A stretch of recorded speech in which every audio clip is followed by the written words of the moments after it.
don't put too much stress on your first kiss. It'll happen, but like it gets better, more funnier, and like Yeah. And it only gets magical if you're actually in love with the person, like later on yeah, after you've yeah, kissed them a lot. But yeah, yeah. usually the first That's kiss. true. I prefer women, but I want a guy to force himself on me. I am open to trans women doing the same, but I don't see too many of them wanting. Oh, some of them do like work off the side because like some of Sure. them are actually sex workers. So Yeah. like there's never a shortage for someone to take a nice 40-year-old hairy man aside and take him. just really That, take him. uh, Like I want is one last kiss, but she won't let me have it. I want to get over her, but I can't. I need help. Hey, this is Morgan Rector. Join me and my co-host Rosanna Chilton for the Confession Post podcast. ConfessionPost.com is a website where users post highly personal content anonymously for the reading pleasure of other users. On this podcast, Rosanna and I read confessions from the site and give our analysis. You can listen to the Confession Post podcast on Apple, Spotify, YouTube, and wherever else you get your podcasts. Thank you.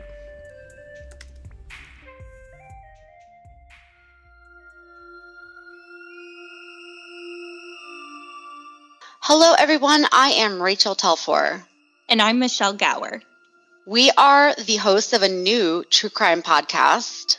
It is called Children of the Void. The Void refers to children who are missing and children who have died under mysterious and suspicious circumstances. Sometimes parents know nothing about what has happened to their child. And sometimes they seem to know more than they let on. Like Casey Anthony. And the John Benet Ramsey case. We are determined to do our part to find missing children. And the truth when the story of their disappearance doesn't hold up. Together, we will blast the shadows with light so that no more children disappear into the void. Children of the Void debuts in September. Join us so we can all make a difference. Please subscribe. Until then, I'm Rachel Telfor. And I'm Michelle Gower. You can catch Children of the Void on Apple, Spotify, YouTube, and everywhere else you get your podcasts.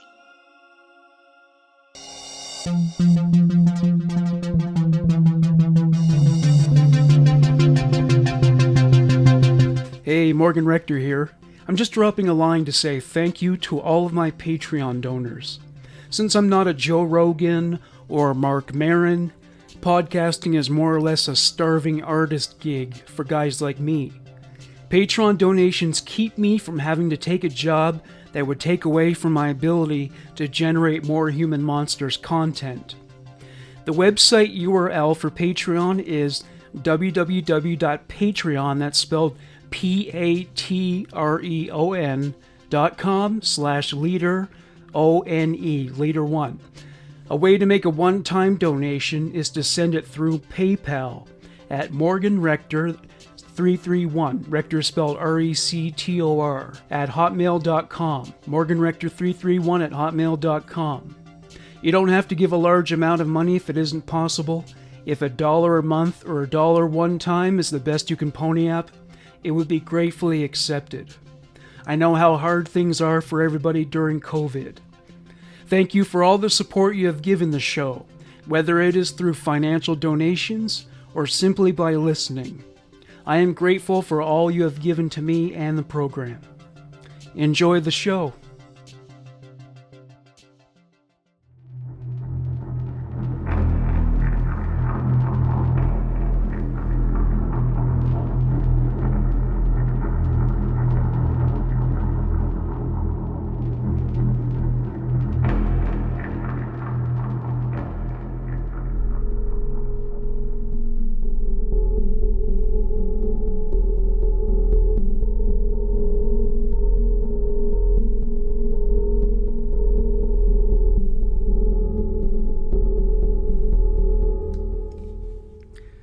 Welcome to Human Monsters.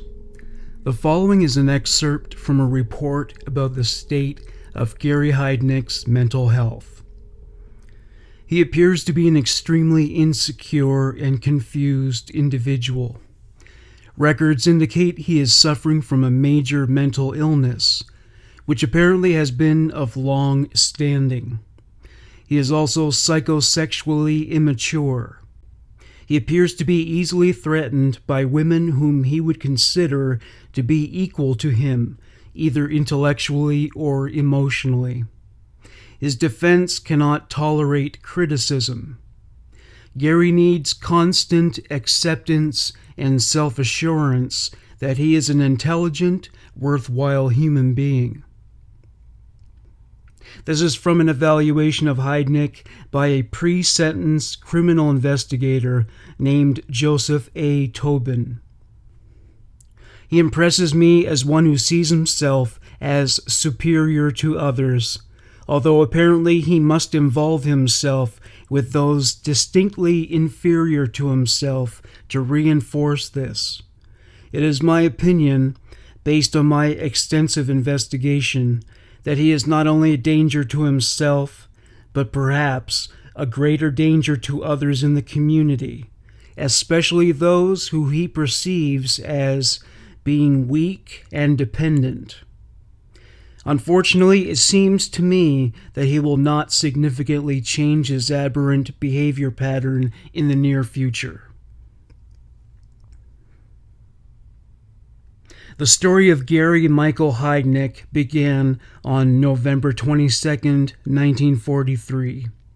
He was born in East Lake, Ohio, a suburb of Cleveland.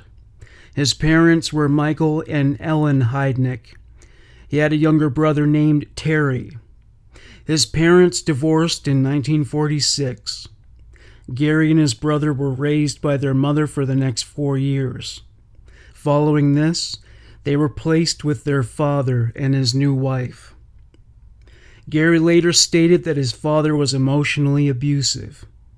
Gary had a problem with bedwetting that would plague him all his life. His father often reacted by humiliating Gary. He would force him to hang the stained sheets from his bedroom window so that their neighbors could see. When his father was especially enraged at him, he would hang Gary from the window. His father was asked about his parenting methods after Gary was arrested. He denied that he was abusive. Their relationship was never mended. After Gary was arrested, his father not only agreed that he deserved the death penalty, but he said he would gladly pull the switch himself. Symptoms of mental illness manifested early in Gary's life. He did not interact with his peers at school. He wouldn't even so much as make eye contact. It got worse. Once, when a friendly female student said to him, "Did you get the homework done, Gary?" he yelled at her, telling her she was not, quote-unquote, worthy enough to talk to him. Heidnik was bullied for other reasons. His head was misshapen, reportedly the consequence of falling from a tree. The harassment he endured from his peers no doubt contaminated his worldview, as bullying often does. They would call him Football Head. The injury to his skull didn't leave him with an intellectual disability. He performed well academically, and his IQ was tested, with a result of 148. His father encouraged him to enroll at the Staunton Military Academy in Staunton, Virginia, which he did at the age of 14. He dropped out at the age of 17 so he could enlist in the U.S. Army. Heidnik's tour of duty lasted 13 months. His drill sergeant graded him as excellent during basic training. It was his wish to serve as a military policeman, but he was rejected when he applied because he was too young. He was trained as a medic in San Antonio, Texas. He excelled in this area. He was transferred to Landstuhl, West Germany, to work at the 46th Army Surgical Hospital. He earned his GED while serving in Germany. A change came over Gary in August of 1962. His health deteriorated, with splitting headaches, dizziness, blurred vision, and nausea as chief among his complaints. A neurologist diagnosed him with gastroenteritis, or inflammation of the stomach and intestines. He also exhibited symptoms of mental illness. He treated his mental health problems with prescription medication. This was nothing common, like anxiety or depression. When he was transferred to a military hospital in Philadelphia, Pennsylvania, he was diagnosed with schizoid personality disorder. Some commonalities of this disorder, according to WebMD. They do not desire or enjoy close relationships, even with family members. They choose solitary jobs and activities. They take pleasure in few activities, including sex. They have no close friends except first-degree relatives. They have difficulty relating to others. They are indifferent to praise or criticism. They are aloof and show little emotion. They might daydream and/or create vivid fantasies of complex inner lives. Due to this diagnosis, Heidnik was honorably discharged from the service.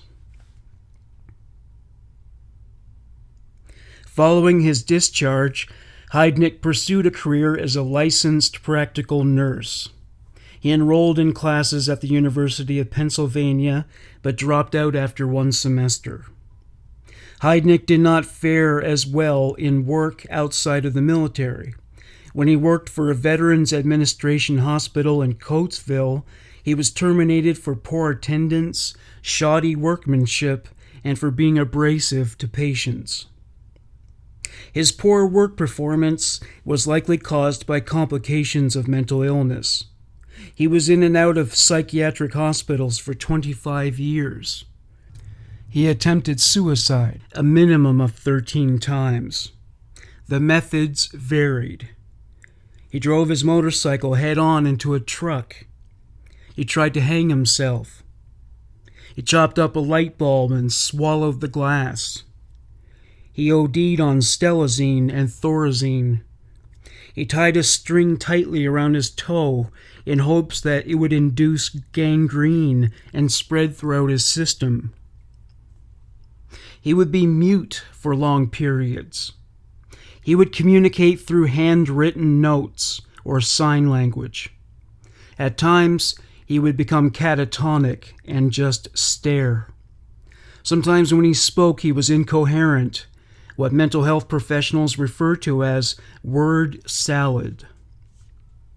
Mental illness appeared to have been genetic in this case. His mother committed suicide in 1970. His brother Terry had been committed to psychiatric hospitals several times and attempted suicide on many occasions. In December 1968, he was readmitted to a psychiatric ward following an incident where he hit his brother Terry over his head with a wood plane. Gary visited Terry in the hospital. Terry was understandably displeased with Gary. He said, "What if you had killed me?" Gary considered his answer carefully for a few minutes.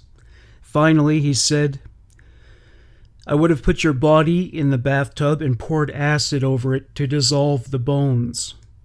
I would have had to be careful while mixing the acid, though, because I wouldn't want to damage the drain pipes. I would leave you there to soak for 2 or 3 days, and if there were any big bones left, I'd saw them up and put them in a trash compactor.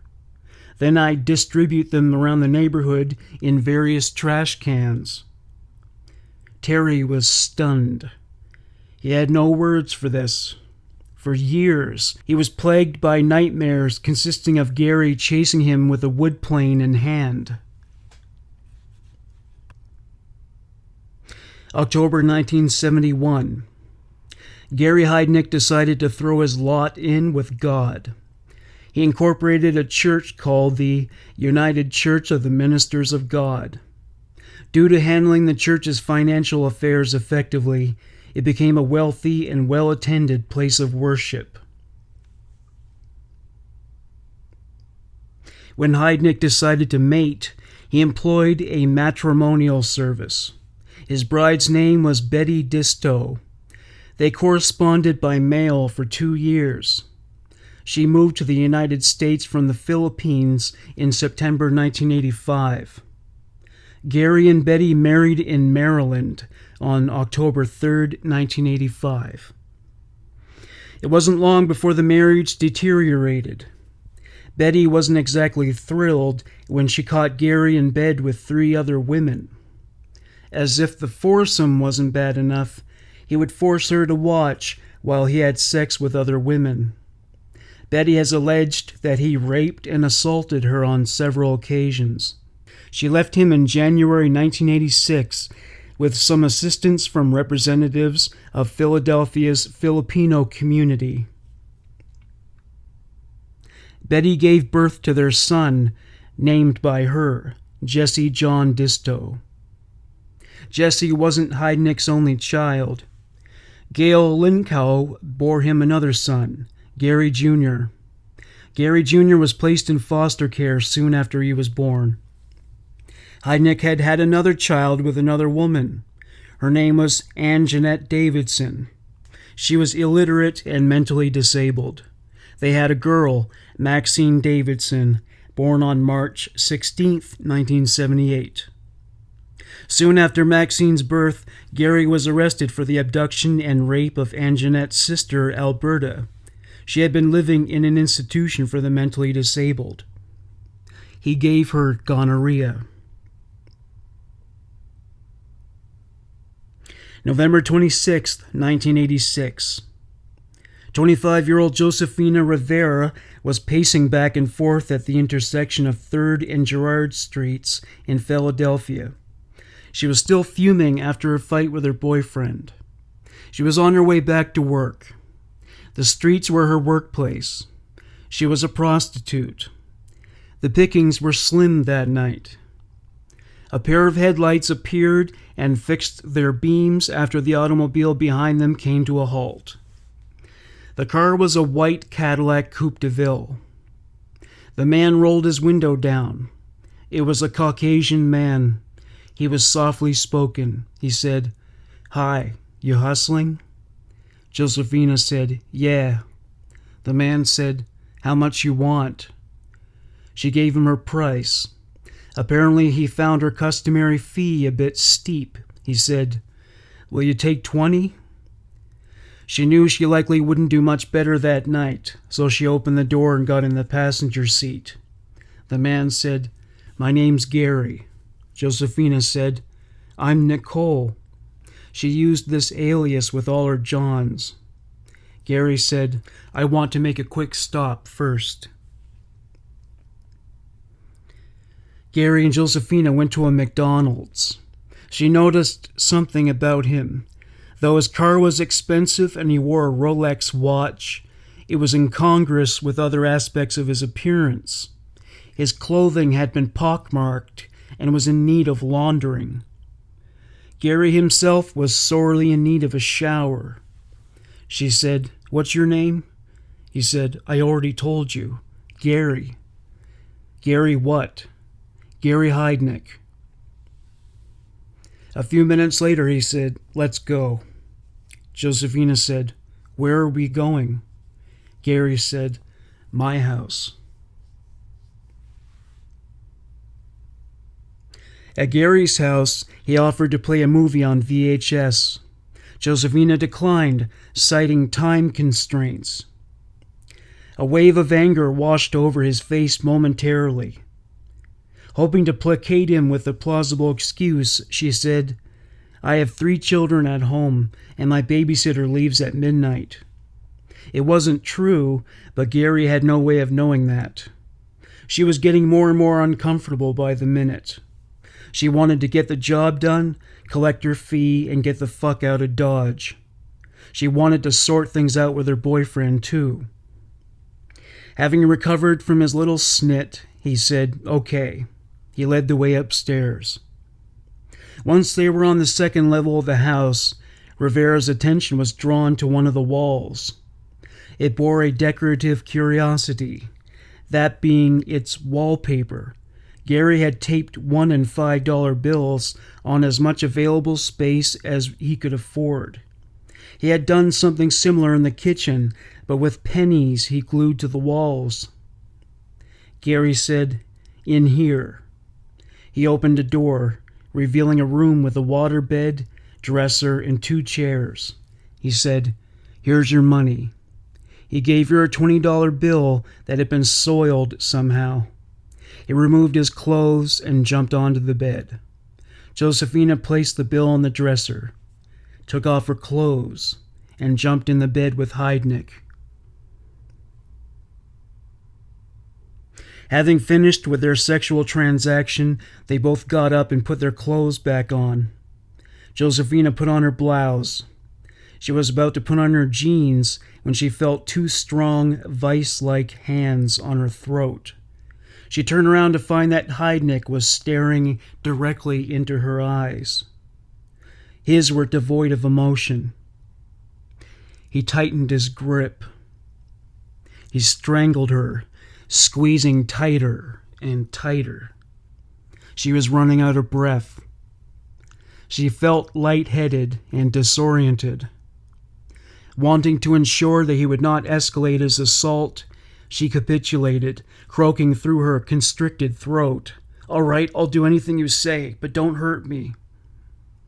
Heidnik released her. She dropped to the floor.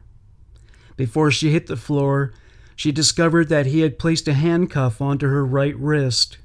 He said, "Stand up and put your hands behind your back." Josephina complied. He placed a cuff on her left wrist. He pulled her over to the dresser. He grabbed the $20 bill and gave himself a refund. He pushed her out the door. Heidnik shuffled Josephina downstairs and through the living room to the kitchen. Once there, he opened another door.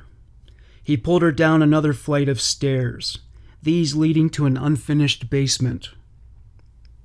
It would not be unreasonable or hyperbolic to deem these quarters a dungeon, or to describe them as dungeon-like. The room was cold and damp. It was dimly lit. There was a pervasive odor of dust and mildew. It had a concrete floor. People who work as set decorators for Hollywood movies would design a basement dungeon room in a way that would resemble this chamber if the screenplay called for it. It certainly wasn't set up for entertaining. Heidnik said, "Over there." He yanked her over to a mattress that had been placed in a corner. The mattress was bare, lumpy, and stained. Josephina said, "I can't see out of my right eye." Heidnik said, "Shut up." She was insistent. "My vision is blurred." Heidnik was having none of this complaining. He grabbed a section of lumber that had been lying among other debris on the floor. He said, "If you don't shut up, I'm going to hit you." He got the silence he wanted. Heidnik walked across the room. He picked up a small cardboard box. He pulled out a U-shaped metal rod. It was a muffler clamp. They are attached by mechanics to the undersides of cars to cradle and support the exhaust pipe. He ran one end of the clamp through a heavy chain. He forced the clamp over Josephina's ankle. He inserted a small metal bar to seal the open end of the clamp. He took 2 nuts and screwed them onto the threads after weighing them down with super glue. He used a hairdryer to make the glue dry faster. He repeated the protocols with another clamp. He finished by flipping the loose end of the chain over a 5-inch thick pipe that protruded from the ceiling and ran across the room to the opposite wall. Heidnik took a few steps back. He was satisfied and proud of his handiwork. He pointed at the mattress and said, "Sit down." She did as she was told. He got down beside her on the mattress. Her lap was still naked. He laid his head on it. He went to sleep. November 27th. When Josephina woke in the cellar, she was alone. There was no sense of time in the room. It had a window, but it was boarded up. She didn't know how long she had been sleeping. She didn't know how long it had been since Heidnik had been gone. The only source of light was the bare, dim light bulb hanging from the ceiling. She looked around. There was a washer-dryer, a chest-style freezer, a pool table that had seen better days, with its green felt surface stained and torn. She shivered from the late autumn cold. After all, she was naked from the waist down. Something else caught her attention. It wasn't furniture. It wasn't an appliance. There was a spot where the concrete had been broken into fragments that littered the floor. They had been displaced to make way for a shallow hole in the dirt. From where she was sitting, the hole looked to be about the size of a wash tub. She was tormented by thoughts of happy, close-knit families settling down for their Thanksgiving dinners. She heard the upstairs door open. Heidnik came shambling down the steps with a meal for her. After all, he couldn't torture her if she starved to death. He gave her an egg sandwich and a glass of orange juice. She was wary of this. She was famished, but for all she knew, the sandwich could have been tainted by poison or sedative. When he offered it to her, she said, "I think I'll wait." He said, "Suit yourself." He carried the food back upstairs. A few minutes later, Heidnik returned. This time he came bearing a pick and shovel.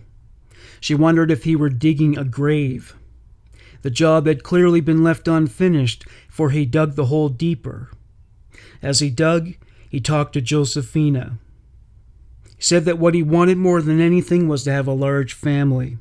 He told her that something would always come along to derail those plans. He mentioned that he had fathered 4 children by 4 different women. They had all been denied to him. He blamed the mothers and the authorities. He was especially bitter about how things worked out with Aunt Jeanette. He insisted that when he had sex with her sister, it was consensual. His warped and twisted sense of entitlement was on full display when he said, "Society owes me a wife and family. I want to get 10 women and keep them here and get them all pregnant. Then, when they have babies, I want to raise those children here too. We'll be one big happy family." Suddenly being murdered was no longer the worst possible outcome as perceived by Josephina. He was looking for a long-term relationship, one for which she didn't sign up, and from which she would never escape. She shivered at this prospect. Heidnik put down the shovel. He walked over to where Josephina was sitting. He unzipped his pants. He pulled out his penis and ordered her to suck it. After a few minutes of oral, he put it in her vagina and raped her until he climaxed. Having finished with this, he went back upstairs.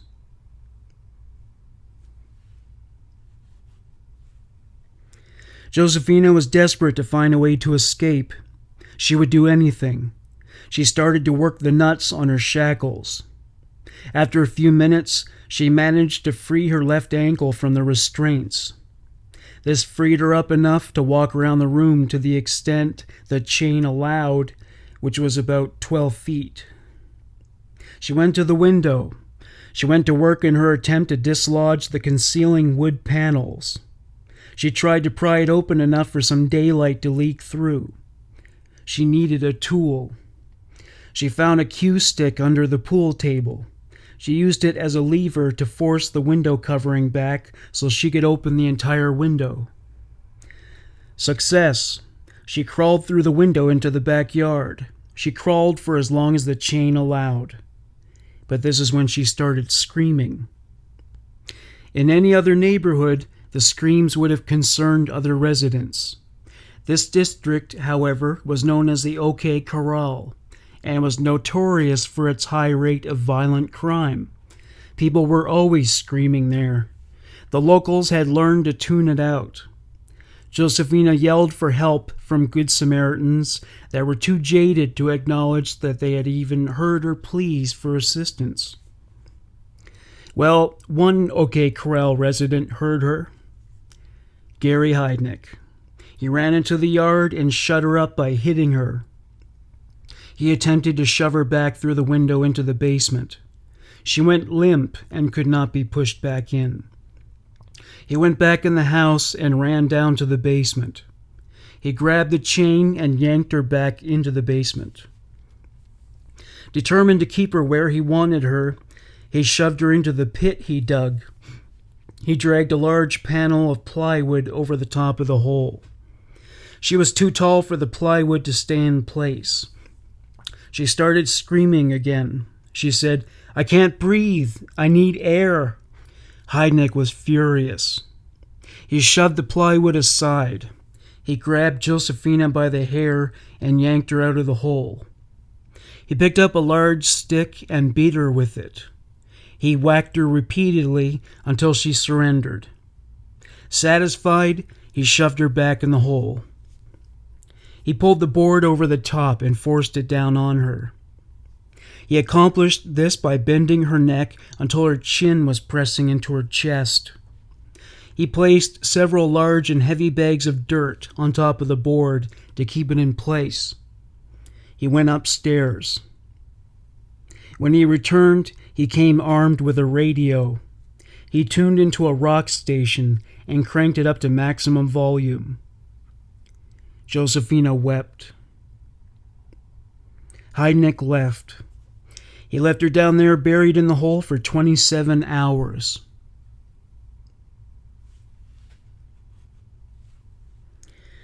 November 29th.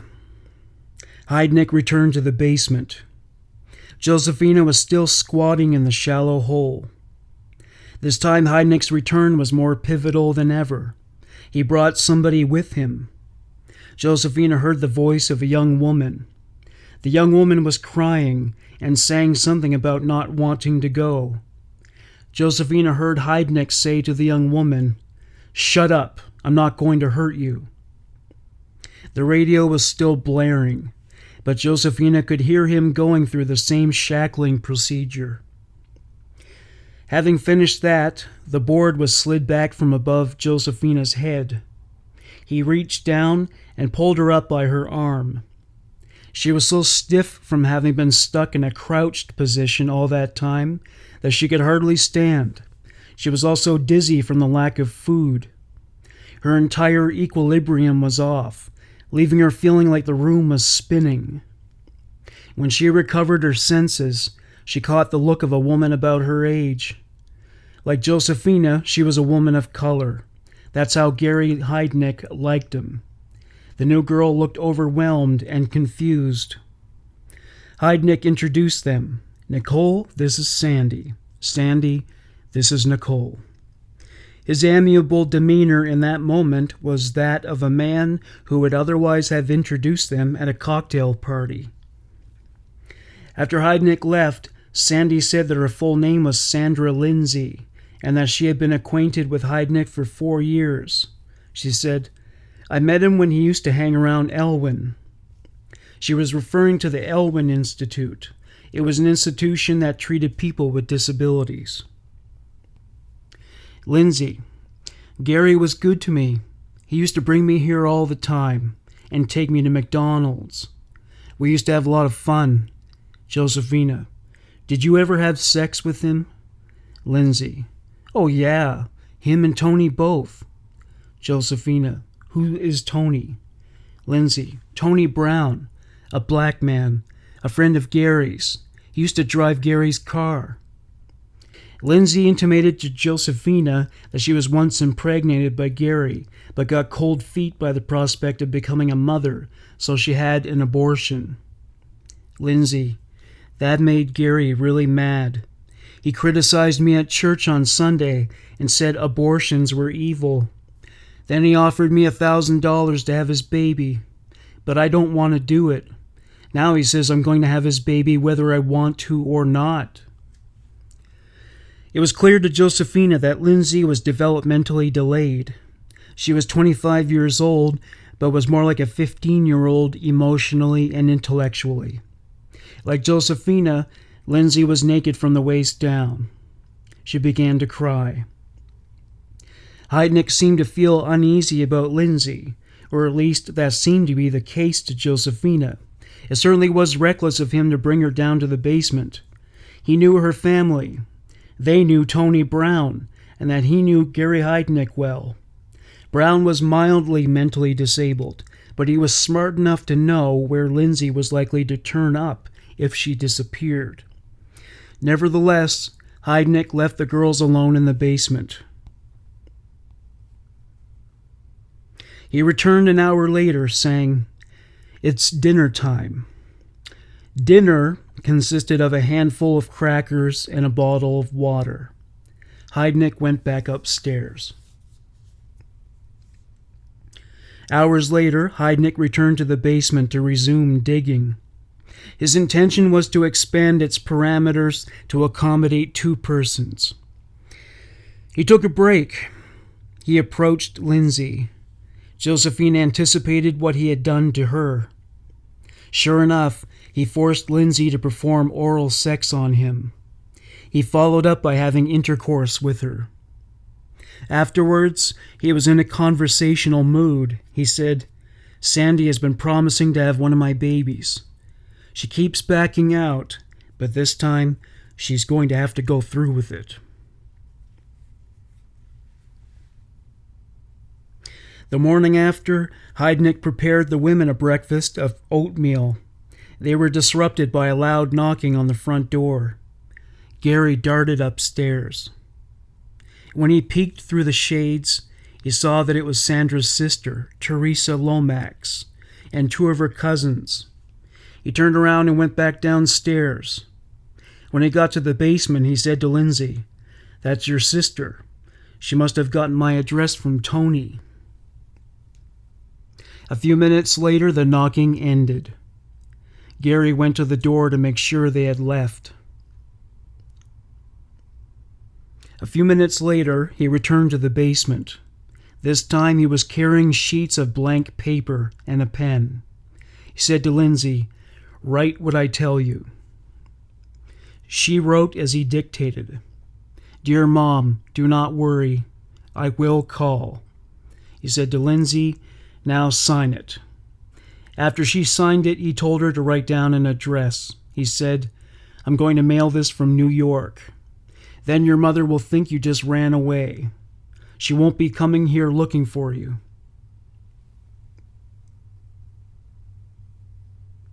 November 30th to December 21st, 1986. Josephina Rivera and Sandra Lindsay settled into a routine. Despite its predictability, it was never any less painful, terrifying, and morbid. They never completely adapted to the bleak surroundings. Even convicts in maximum security prisons didn't live in such squalor. The only clothing they were allowed to wear was a thin shirt. When it was colder than usual, the girls would huddle together to draw body heat from each other. They begged Heidnik for blankets and more clothing. When they weren't accommodating Heidnik's sexual demands, they were being beaten or left to starve in the cold. He gave them very little food. It was usually food that required minimal preparation, like oatmeal, crackers, Pop-Tarts, and pieces of white bread. If he was feeling generous, he might serve rice with shriveled hot dogs. If he felt like spoiling them, he might serve takeout fried chicken.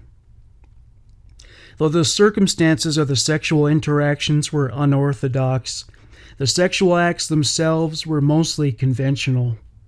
Though he demanded oral sex, he did not ejaculate into their mouths. His objective was to get them pregnant. He visited them once a day for this purpose. Most of the time he had sex with just one of the girls, but occasionally he would do both of them. He would always admonish them for screaming or making any other kind of noise that might draw attention from outsiders. They usually screamed while he was beating them. They would scream, shout profanities, and beg for clemency.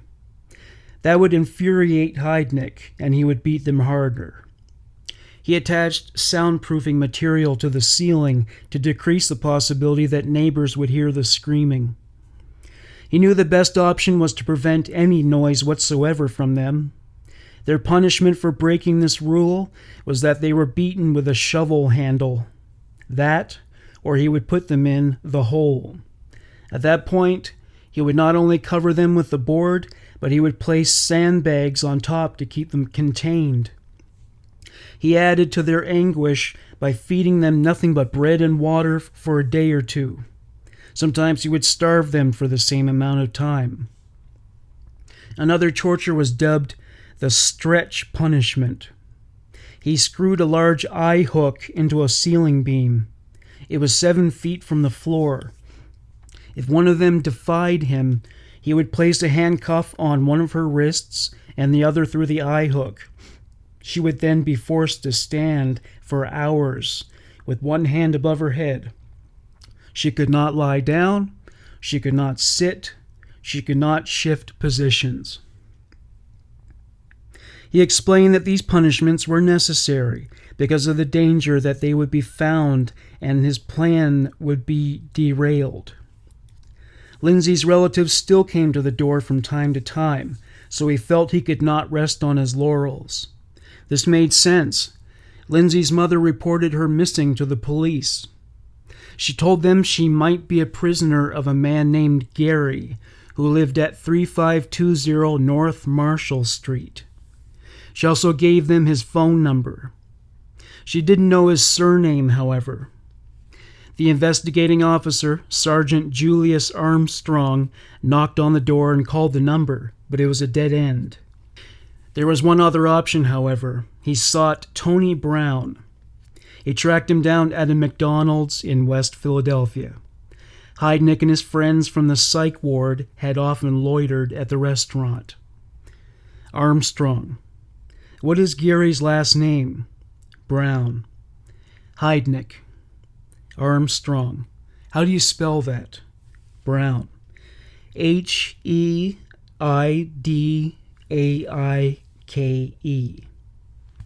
Back at the police department, Armstrong entered Gary's name in the computer. It revealed nothing since Tony Brown spelled it wrong. The case went cold. Had he known the correct spelling, he would have found details of Heidnik's criminal history. He was arrested in 1976 for aggravated assault, carrying a pistol without a license, and carrying a pistol on public streets. The incident in question happened in a house Heidnik owned. A man named Robert Rogers was living in an apartment with his girlfriend. Heidnik got into an argument with Robert's girlfriend. Heidnik went down to the basement and turned off the electricity. When Robert came home, his girlfriend told him what happened. Robert went downstairs with the intention of turning the power back on. The basement door was locked. He went outside, opened a cellar window, and climbed in. He was confronted with a visage of Gary Heidnik sitting on a mattress. He had a rifle in his hands. He put the rifle down. He picked up a pistol. He said, "I got you, and I'm going to kill you and say you're a burglar." He squeezed the trigger, aiming for Robert's face. The bullet grazed Robert's cheek. Speaking about this incident years later, Robert said, "I kind of talked him out of shooting me a second time. We went outside, and when the police came up, I snatched his gun and struck him. The charges were dropped a week later. His record did not state a reason. Later, Heidnik sold that house. When the new occupants had a look at the basement, they noticed that a hole had been dug in the floor.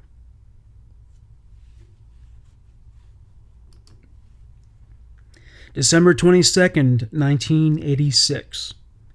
Gary Heidnik was driving through the north side of Philadelphia on a Monday afternoon. Suddenly he caught sight of a young woman who was walking down Lehigh Street. It was 19-year-old Lisa Thomas. Heidnik slowed down to a stop. He rolled down his window. Gary, you want to see my Peter? Lisa, I'm no prostitute. Heidnik apologized. He asked her if she wanted a ride. Lisa, no. Gary, I'm only going to my girlfriend's house. Lisa, where's that? Gary, just around the corner.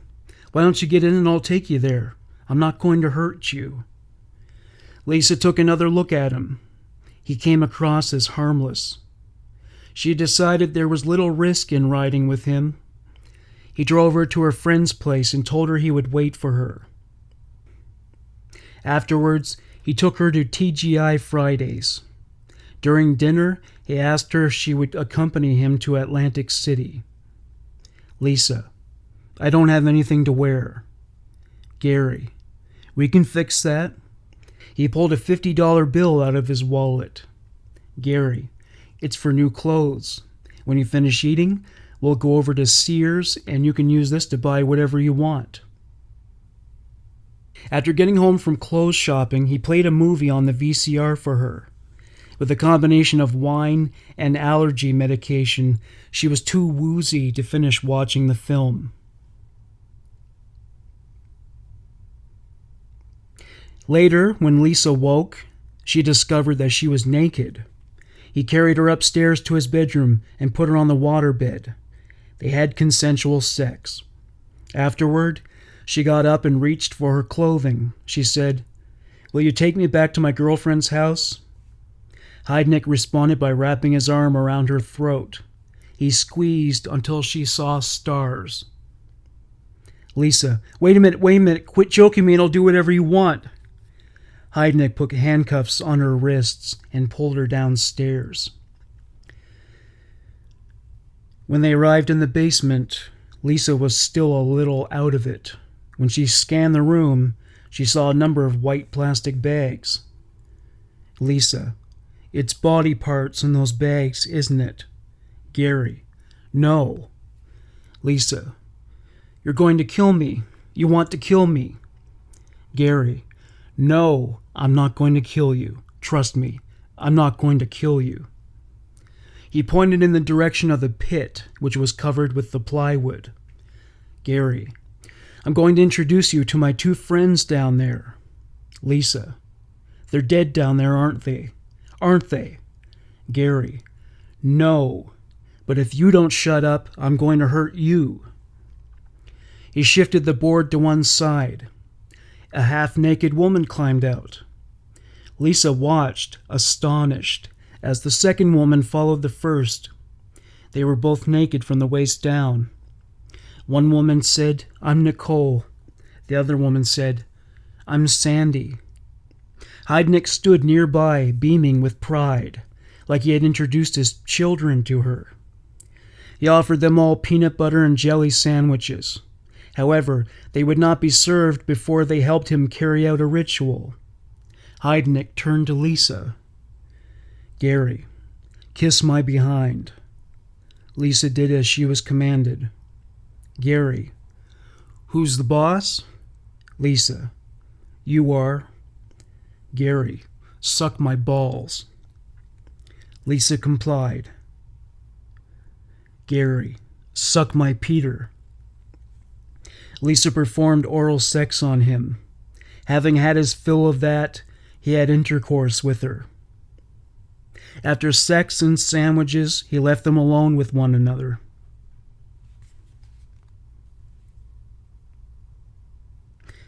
January 1st to 18th, 1987. Gary Heidnik took to the streets in search of a new girl. This time he brought back 23-year-old Deborah Johnson Dudley. She was not as deferential to him as the other girls. In fact, she would defy him with every opportunity. A hierarchy emerged within his female captives. Josephina was the most streetwise of the group and could manipulate others effectively. She was not punished as often as the other women, and she earned Heidnik's trust. Lisa Thompson later said that she never saw him hit Josephina. Heidnik loved to turn them against one another. He would leave one of them in charge while he was gone. When he returned, he would ask his deputy who had misbehaved so he could dole out what he considered to be the appropriate penalty. It was usually Josephina. The penalty frequently involved being hit with a shovel handle. Others involved a restricted diet, like bread and water. That, or they would be thrown in the hole. Getting handcuffed to the eye hook was another punitive torture they would face for any infraction. Sometimes he would make them fight one another for his amusement. If they were not aggressive enough, he would reverse the roles of aggressor and victim. Sometimes he would take over and dish it out himself. He would rape at least one of them every day. Sometimes he went from one to the other until he had climaxed, having copulated with all three. He would threaten to kill them if they did not have sex with him willingly, which usually occurred while the others were watching. As far as provisions for hygiene went, he provided a porta-john for a toilet and tampons for their menstrual cycles. Otherwise, they were not to bathe. He did issue wet naps to wipe themselves. Once, when Lisa pulled 2 wipes out of the container by mistake, he accused her of wasting them and beat her up with a shovel handle. Occasionally, the girls would become so rank from the lack of showers that he would bring one of them upstairs to have a bath. He followed up by taking them to his bed and raping them. The food situation didn't improve at all. If he decided one of the women deserved to be punished, he might decide to penalize her by forcing her to eat dog food. They were all subjected to that torture. They were to eat every last bite or else be beaten. He felt generous on Christmas Day. He let them select items from the menu of a Chinese restaurant.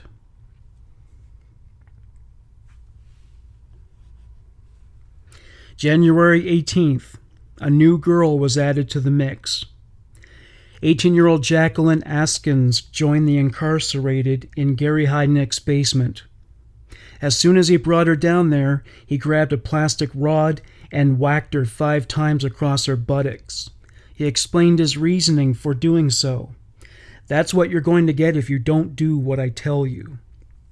To drive home the point, he hit her 5 more times. He could not shackle her as he had with the others. Her ankles were so small she could have slipped right through them. He had to leave her in handcuffs. He was in good spirits that night. He somehow surmised that Josephina and Sandra were pregnant. He was over the moon. As it turns out, they were not. None of the women would ever become pregnant with his children. Later, at one of his court hearings, he became exceedingly depressed when he found out that he didn't conceive with any of his captives. He said to a doctor, "All that for nothing." Nevertheless, at the time when he thought Josephina was pregnant, it was also on the eve of her 26th birthday. He celebrated by ordering more Chinese food and sharing a bottle of champagne with them. They were very eager to drink it down. February 7th, 1987. Sandra Lindsay's health was in decline, and it showed. She had been dangling by her wrist from the ceiling for a week. This was punishment for sliding the board over from atop the hole. He persecuted her further by force-feeding her after she refused to eat. He still believed she was pregnant, So even if his only motivation for keeping her alive was catalyzed by self-interest, he wasn't about to give up on her. He would cram small pieces of bread into her mouth and hold his hand over her lips until she swallowed. Her condition continued to deteriorate. Her immune system was failing, and she began to vomit. At one point, she complained of having a fever. Heidnik ignored this and pressured her to eat. Josephina knew a full-blown medical emergency had emerged when she saw that Lindsay had become slumped. She showed no signs of rising back up. She was entirely depleted of strength. The other women urged her to summon enough motivation to at least return to a vertical posture. They were terrified that if she died, Heidnik would punish all of them. After all, he didn't issue idle threats. When he came down to the basement, his attention was turned entirely to the girl on the floor. He commanded her to stand. She managed to accomplish this, and he left. A few minutes later, after he left, she collapsed once again. When Heidnik returned, he disengaged her handcuffs. She fell to the floor in a heap. He became enraged. He kicked her across the floor to the hole, where he pushed her in with his foot. It took little effort. He said, "She's faking." He walked over to the deep freezer. He dished out 3 bowls of ice cream, one for Josephina, one for Lisa, and one for himself. He went upstairs to eat his.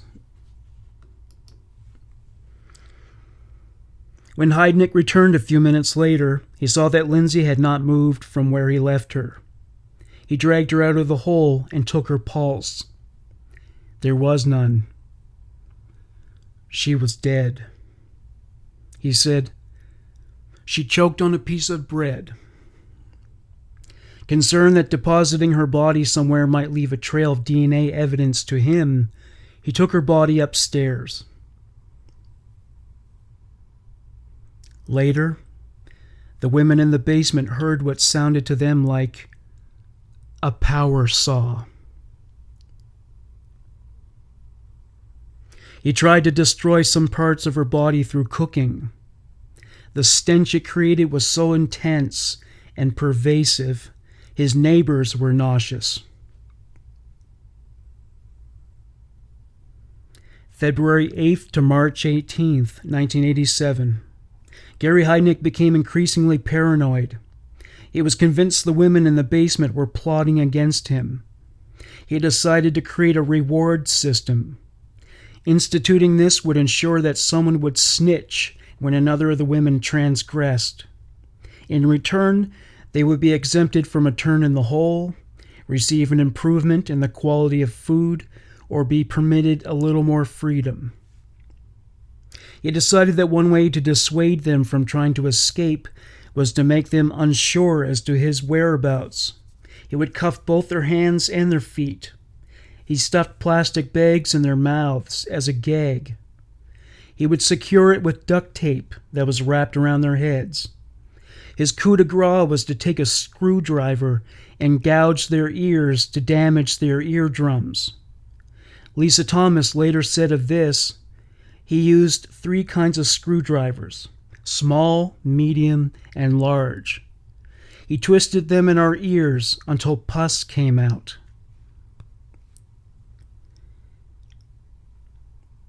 Deborah Dudley continued to be a thorn in Heidnik's side. He decided to put a stop to it. One day he unhooked her and brought her upstairs. When he brought her back to the basement, she was quieter and more compliant than before. After he left, Josephina asked her what he did.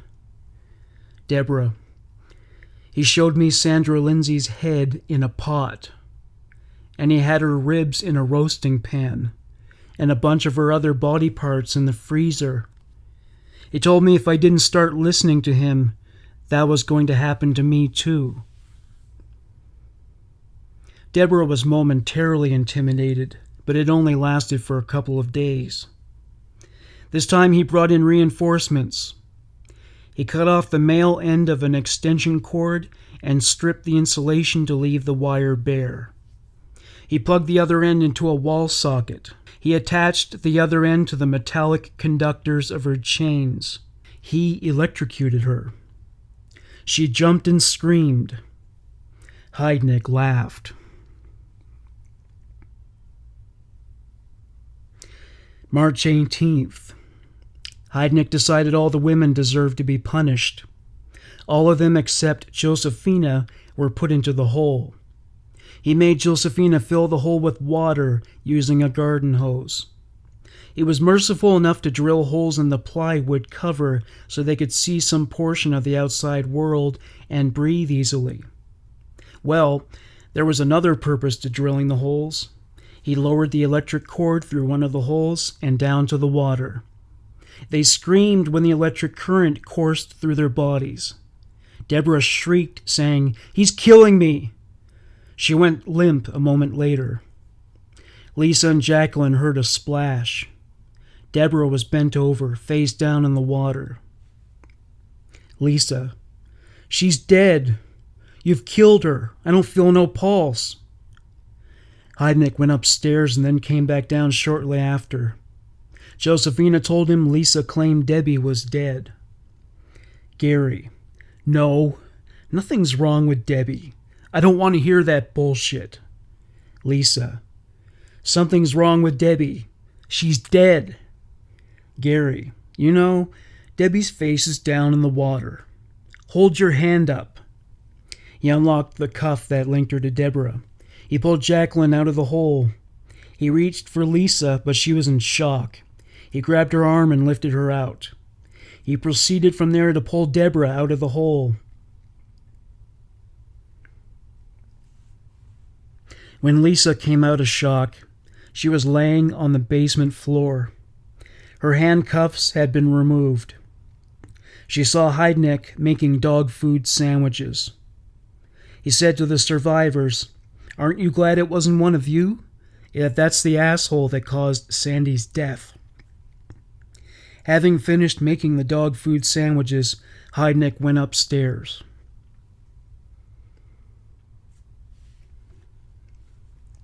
Heidnik returned a few minutes later with a pen and paper. He handed them to Josephina.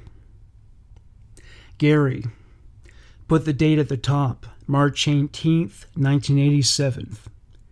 Now the time. She wrote 6:30 p.m. Gary, now write this. I, Nicole Rivera, and Gary Heidnik killed Debbie Johnson by applying electricity to her chain while sitting in a pool of water in a hole in a basement of 3520 Marshall Street. He told her to sign it. He signed his name below hers. Lisa and Jacqueline were made to sign it as witnesses.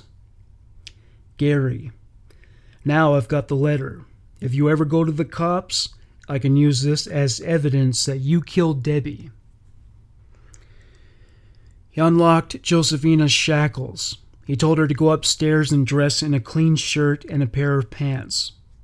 She hadn't been freed from the chains in 4 months. She hadn't worn pants for as long.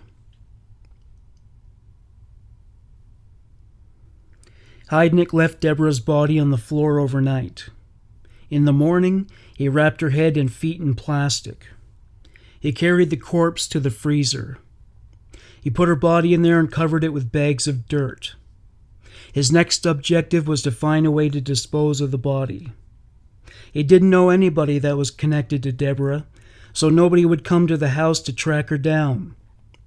He decided he could dump the body as a unit once he found a suitable location. Since she would be frozen, it could wait. In the meantime, he went upstairs to approach Josephina. He wanted to take her out to eat that night. March 18th to March 23rd, 1987. After Deborah Dudley died, Josephina Rivera's quality of life improved substantially. Heidnik believed that since she signed the letter, he would be protected from treachery. He now treated her less like a captive and more like a girlfriend. One night he took her to the McDonald's his friends frequented. This was done to prove to them that he was not seeing Sandra Lindsay. It couldn't have worked out better. He ran into Tony Brown and his friend Gail at McDonald's. They asked him if he knew where Sandy was. He said, "I think her family has her stashed away somewhere so they can cash her Social Security checks." Next stop was a hardware store. Heidnik purchased 2 new cabinets for his kitchen. Another day they went to an auto supply store. Heidnik bought a can of transmission fluid for his Rolls Royce. They took it to a garage for maintenance. Josephina was settling into the role of a common-law wife for Heidnik. They went to fast food restaurants on a regular basis. They would hold hands. They bought a new wig for her. They had sex. He even confided in her. She was roped into his warped version of intimacy, coerced as it was. She made the most of it to avoid being tortured. He once said to her, "If I ever get caught, I'm going to act crazy. I'm going to go into court and salute everybody."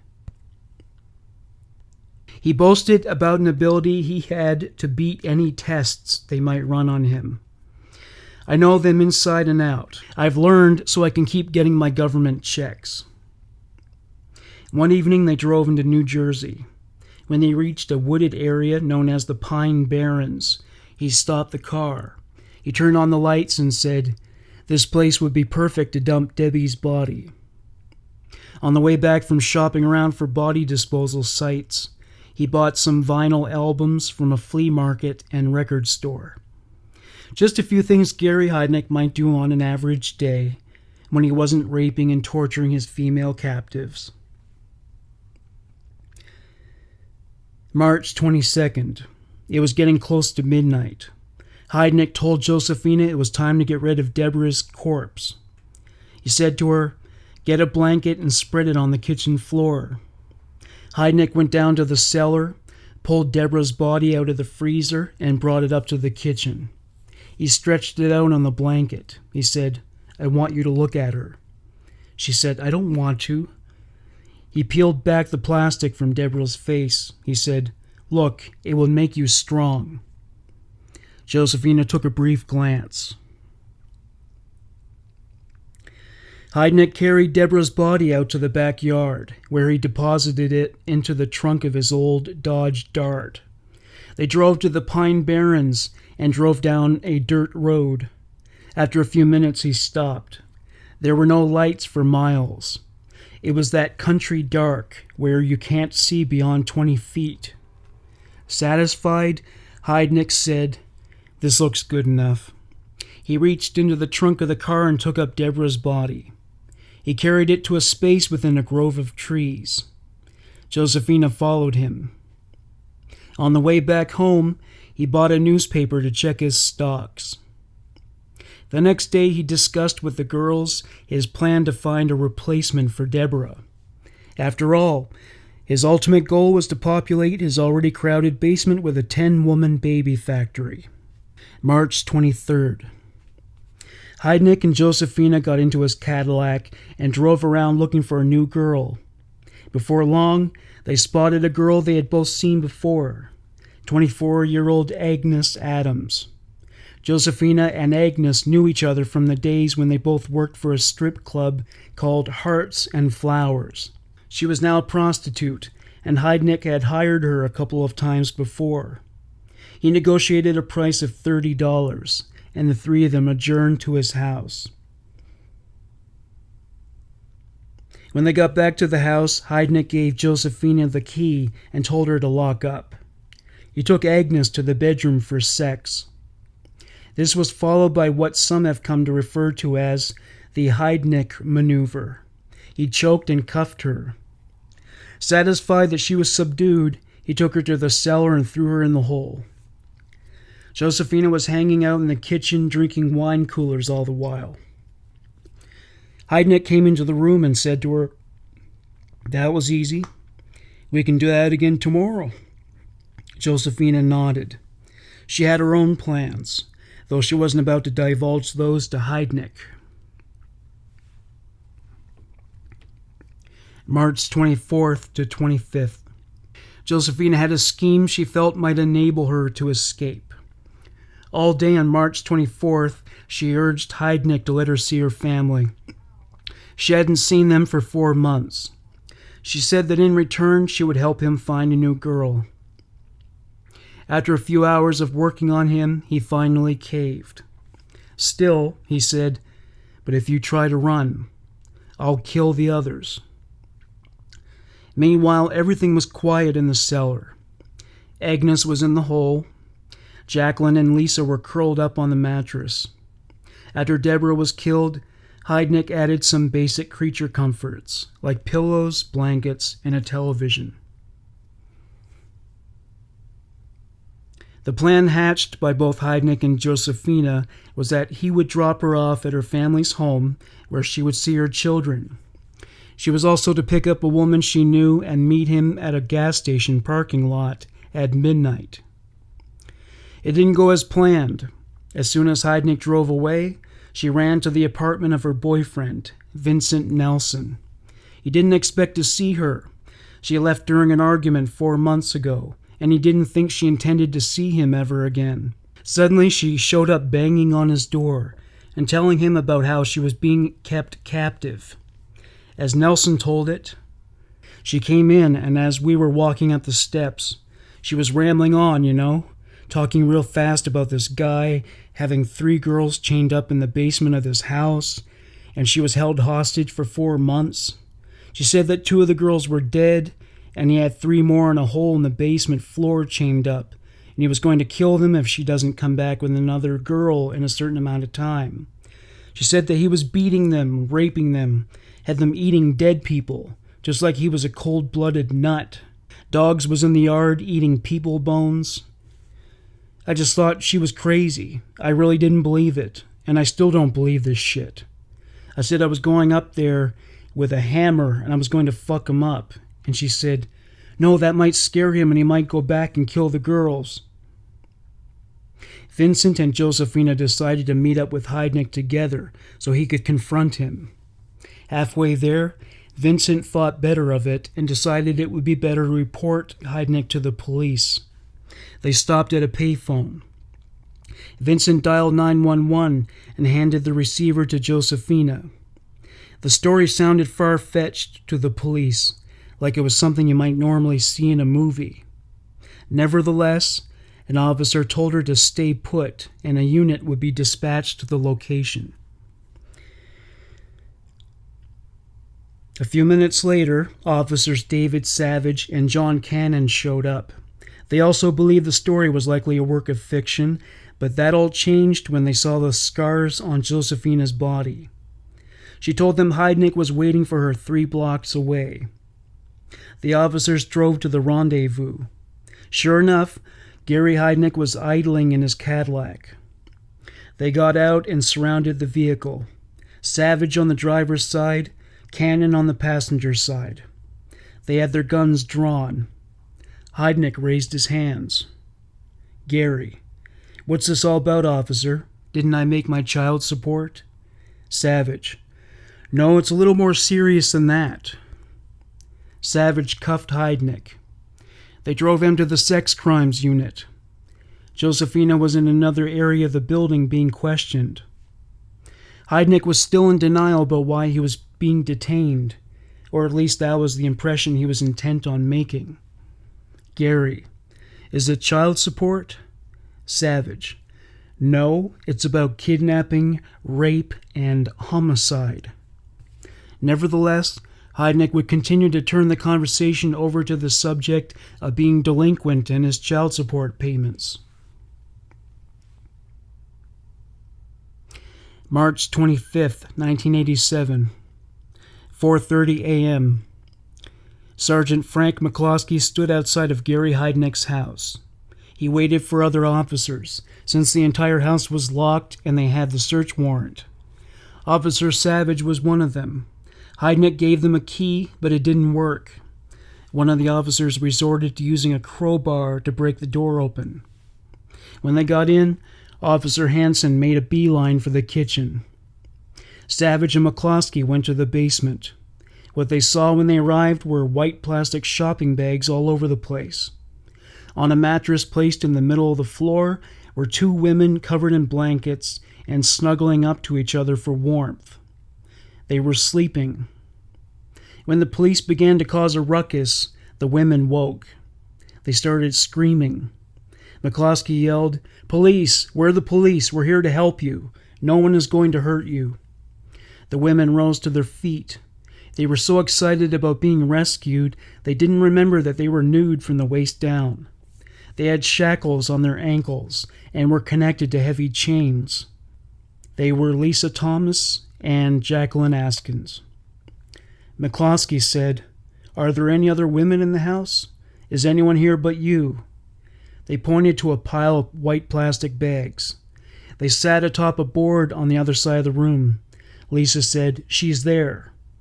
McCloskey remembered Josephina telling him about how one of the girls had been dismembered.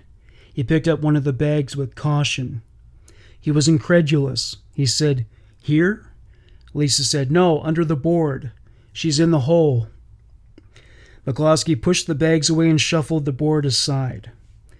Agnes was inside the hole, squatting at the bottom. She had been in that position for so long that when she tried to stand, she lost her balance. McCloskey grabbed her arm and lifted her out. Unlike the other girls, she was completely naked. She was shackled and her hands were cuffed behind her back. She was hysterical, screaming wildly. McCloskey said, "It's all right, we're here to help you." Lisa and Jacqueline said to her, "We're free, it's the police."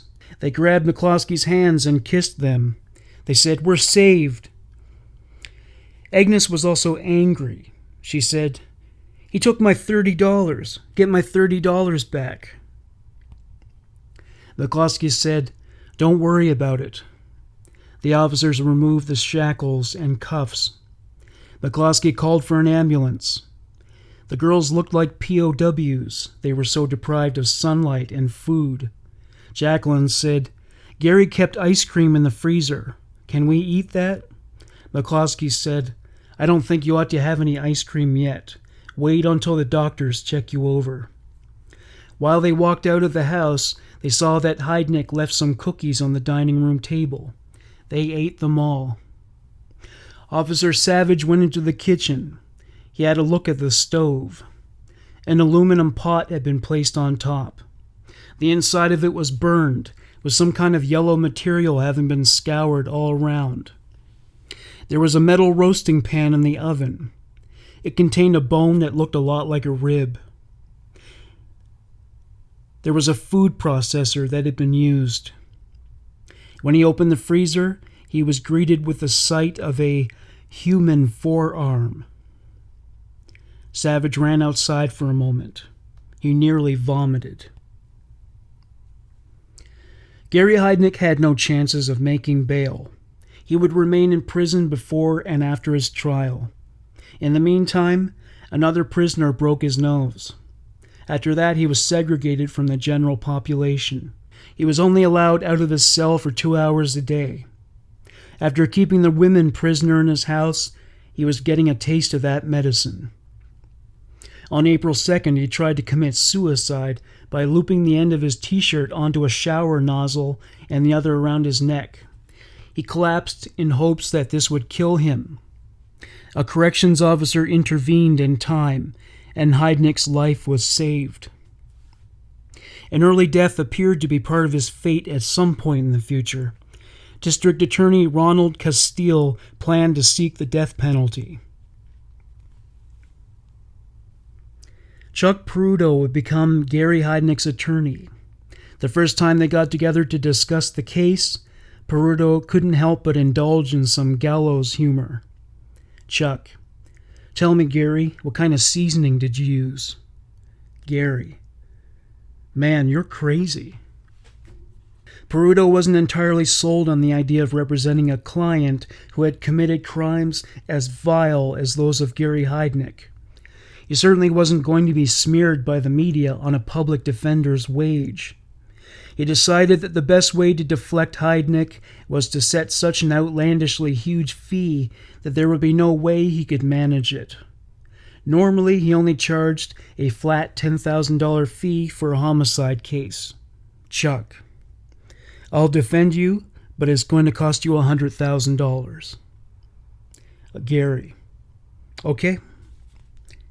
The complete list of charges against Gary Heidnik: murder, kidnapping, rape, aggravated assault, involuntary deviant sexual intercourse, indecent exposure, false imprisonment, unlawful restraint, simple assault, making terroristic threats, recklessly endangering another person, indecent assault, criminal solicitation, possession and abuse of a corpse.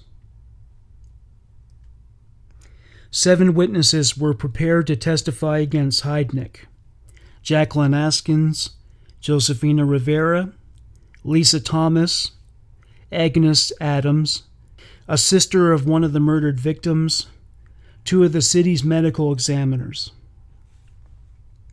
The women recounted how they were abducted and tortured in the basement in their testimonies. As you would imagine, they had nothing good to say about Gary Heidnik. However, they were also sure to point out that Josefina was more loyal to Heidnik than she was to her fellow captives. Commenting on this, Lisa Thomas said she enjoyed it. She explained that Josefina was the boss of the basement when he wasn't there. To quote Lisa, she would beat us on our bottoms and on our legs with a stick, laughing the whole time. She said Josefina also administered the electric shocks on occasion. This account was contradicted by Jacqueline Askins, who said that Josefina only beat them upon Heidnik's command. She did say that Josefina was a snitch. The girls all agreed that Josefina's number one consideration was her own self-preservation. Jacqueline said that after they all worked out a plan to mutiny and escape from the house, Josefina informed on them to Heidnik. The result was that all of them except for Josefina were punished. After all, she wasn't about to give up the showers and restaurant meals. As Jacqueline put it, she and Gary would go out and then come back and tell us what a good time they had. And then they would laugh about it. All 4 women gave the same answer when asked about what his motive was. They said it was to get them all pregnant and raise his children in the cellar. Jacqueline, he wanted 10 girls and as many babies as possible before he died. Lisa, he wanted me to get pregnant because he would like to have a lot of kids running around in the basement. Since Agnes Adams was only in the basement for 1 night, she had nothing substantial to report. A revealing testimony was given by Dr. Robert L. Catherman. He confirmed that Deborah Dudley died of electric shock.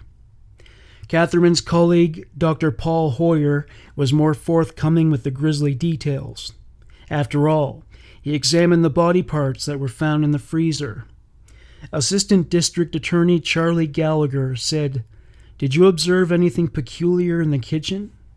Hoyer, "Yes, I did." Gallagher, "And what was that, Doctor?"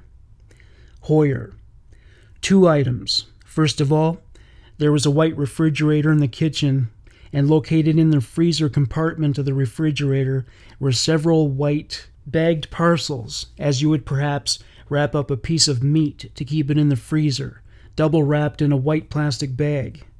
One of these bags had been previously opened, and I looked inside this bag, and I believe I found 2 human forearms.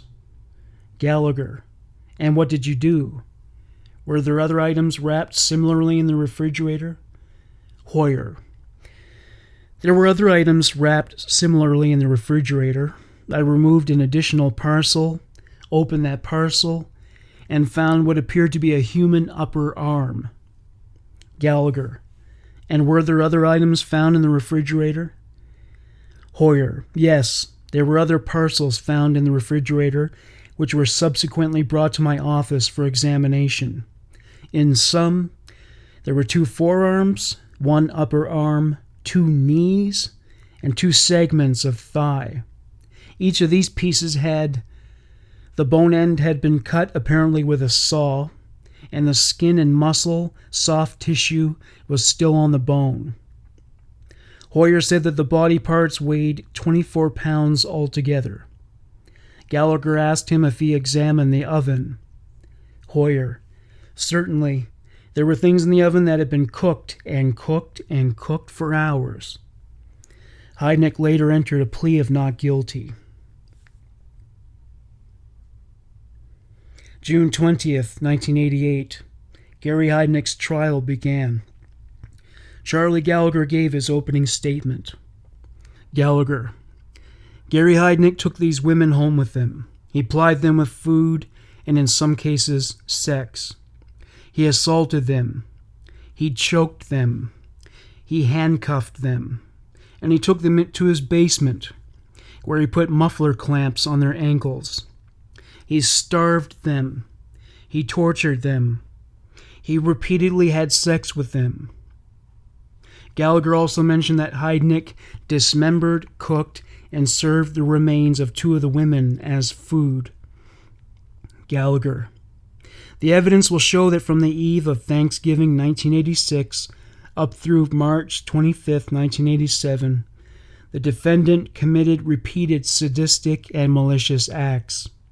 He did them in a methodical and systematic way, and he concealed them in a methodical and systematic way. He knew exactly what he was doing, and he knew it was wrong. He took advantage of underprivileged people.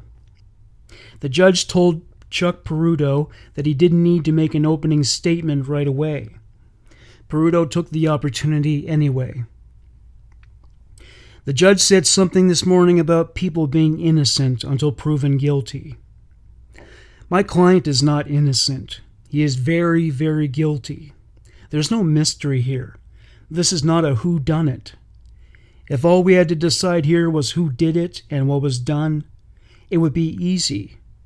You're not here to determine if Gary Heidnik is going to walk out of here a free man. He's never going to see the light of day. He will be behind bars or in some mental institution. Any person who puts dog food and human remains in a food processor and calls it a gourmet meal and feeds it to others is out to lunch. Peruto delved into Gary Heidnik's history with mental illness. Peruto. He's had 20-something hospitalizations. You have to keep an open mind. Dr. Mackenzie will testify that Gary Heidnik suffered from such a disease of the mind for so many years that he could not tell right from wrong. Dr. Kuhl will say the same thing. In fact, you're not going to hear from anybody who came to any other conclusion. Understand 2 things. 1, Gary Heidnik didn't want anybody to die. And 2, because of his mental illness, he couldn't tell right from wrong. Jeanette Perkins volunteered to testify. She was the mother of Sandra Lindsay. She said the letter she received from Lindsay during her captivity in Gary Heidnik's house didn't sound right to her. It seemed contrived, as if the contents had been dictated to Sandra. Josephina took the stand. She described to Counselor Gallagher what Heidnik told her about his long-term plans for the cellar. She said he was obsessed with having more children because he was sent to prison for trying to help the sister of the woman he was once lived with. Her name was Anjanette Davidson. She had a daughter for him. Their daughter was placed in foster care. Josephina. He said he went away for 5 years, and when he came out, he couldn't find Anjanette, and he felt he had been deprived of his family. He felt as though society owed him a wife and family.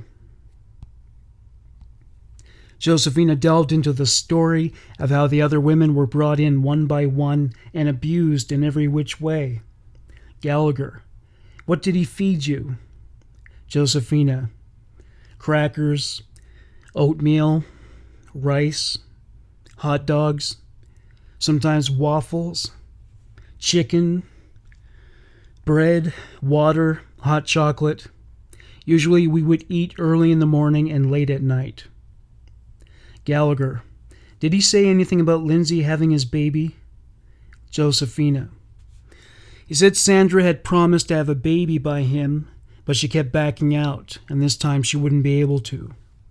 Gallagher: what did you do to pass the time? Josephina: nothing too much, outside of just having sex and staying in the hole. 3 times we were down in the hole and we ran out of air and we couldn't breathe. We started screaming and hollering, and Gary came down and beat us. We didn't take any baths or wash our hair. We just had baby washcloths. Music was going 24 hours a day. She said the hygiene situation improved after Christmas. Josephina: then everybody had a day to go bathe. He would take your chains off the sewer pipe and take you upstairs and put you in the tub with the chains, and afterwards he would take you in a little bedroom and have sex with you. She mentioned a botched escape attempt. Josephina: we had an escape plan for January 29th, but nothing was done. Gary had heard us talking about it. He had Sandra on bread and water, and he kept her chained with one arm over her head. She had been throwing up, and she said she wasn't feeling good. She passed out once, and I asked Lisa to go over and make her stand up. She stood up for 20 or 30 minutes, but then she collapsed.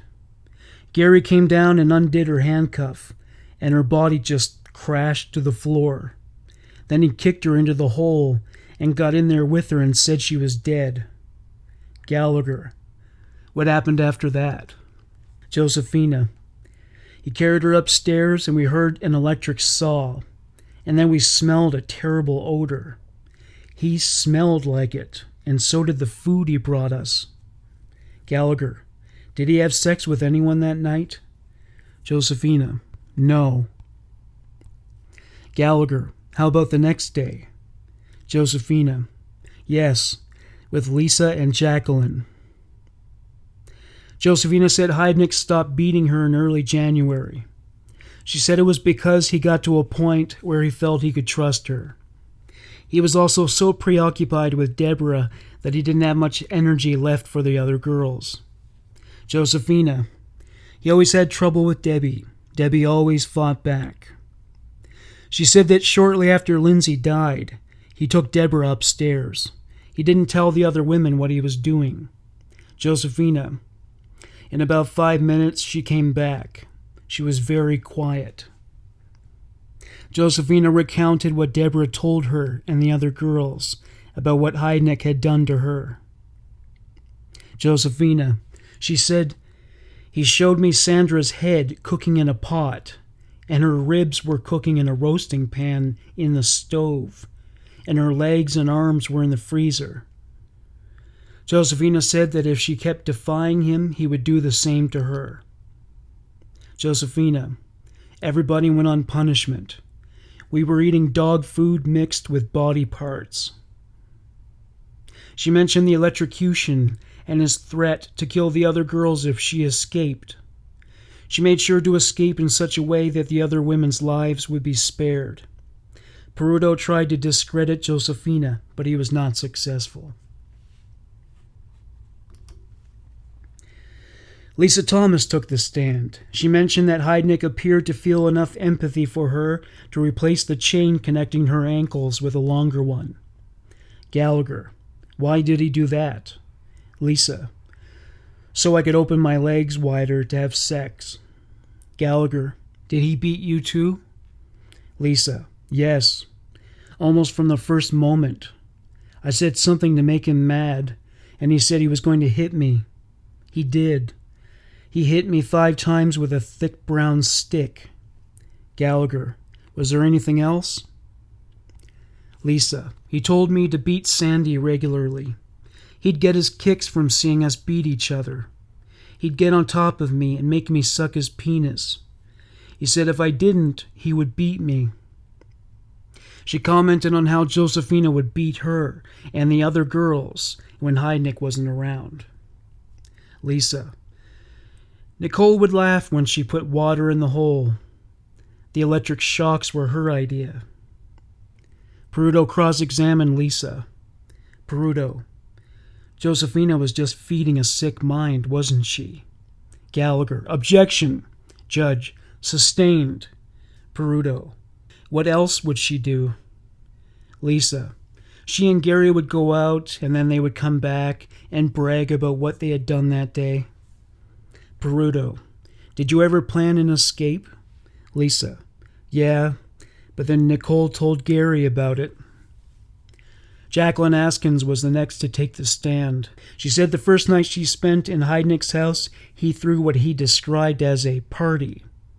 She described the festivities, which mostly consisted of group sex. Jacqueline. I'd suck his penis, and another girl would suck his balls. Then he'd have sex with one girl, and I'd lie next to him so I could catch his juice. Jacqueline said that Heidnik thought she was too thin. This had a lot to do with her being so small-boned, the shackles would slip off her. He brought her better foods than he served to the other girls. He would prepare instant breakfasts and sandwiches. Still, that standard was not upheld for long. Jacqueline. Debbie was so hungry she said she'd eat dog food. After that, we all got dog food. Jacqueline said that when the police raided the house, she assumed it was a ruse devised by Heidnik. She surmised that he found a clever way to trick them into screaming, which of course would have earned them a punishment. Dr. Paul Hoyer testified again. He said that in addition to the body parts found in the freezer, there were fragments of bone that had been broken from an upper left arm. They were the same size and shape as the one on the forearm that was initially discovered by the police. He said there were dog hairs on the one found in the yard. It made sense. One of the captives said she saw Heidnik's dog chewing on a large bone with some residual flesh on it. Hoyer also said that in the oven were numerous rib fragments, fragments of teeth, and a whole tooth. Hoyer.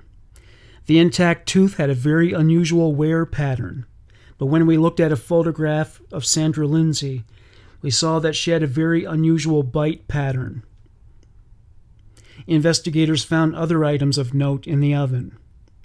Hand fragments, skull fragments, part of a shoulder bone, a fragment of a vertebra. Hoyer. There was nothing there to suggest the remains were from more than one individual. He said that the identification was achieved by studying a left wrist that was located in the freezer. A year before she was abducted, Lindsay had her wrist x-rayed. The image on file matched up with the wrist that was found in the freezer. Hoyer.